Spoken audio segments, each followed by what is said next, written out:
stressful time, isn't it, for parents who've been unable to get a place for their child in a school. They're supposed to be back at school today. Now, they can't do it. In Akasia, in Pretoria, some parents say they're heading to their preferred schools, even though their children haven't been placed. Well, let's keep an eye on what's happening there. Nqobile Madlala, hello to you. Every year we cover these stories.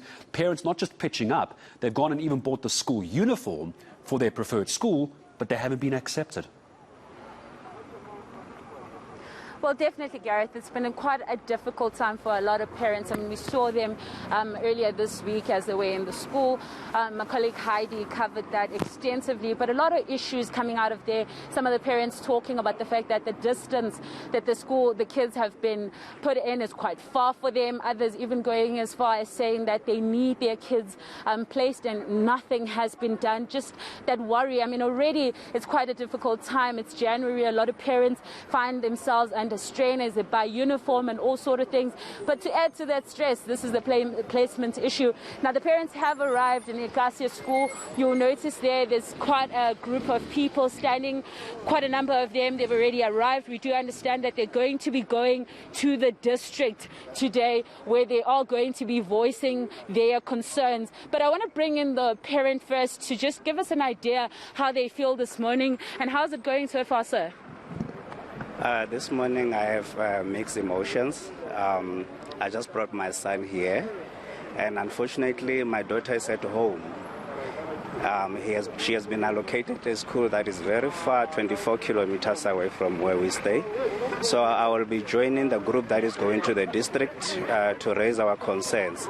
Because as you can see, I just dropped one here, and I work in Midrand. So taking my daughter to the school that is 24 kilometers out of my way to work inconveniences me very much. So yeah, I'm joining other parents. We're going to raise our concerns. The main issue here is the system. The system is just not working for us as parents. We have applied in time, but our children have been allocated schools that are very far, and we have been told that that's how the system works. The unfortunate part of the system is that it has been working for many years, and one wonders what is Mr. Lesufi doing with the database that he receives every year from that system, because by now the pressure schools should have been, more classes should have been built for pressure schools or something, mobile classes for pressure schools, but that is not being done. Our children are just being allocated schools that are far, which means even if they provide us with transport, our children have to wake up very early in the morning to catch that bus that we are being promised and come back tired from school that is very far. So we are not happy about that.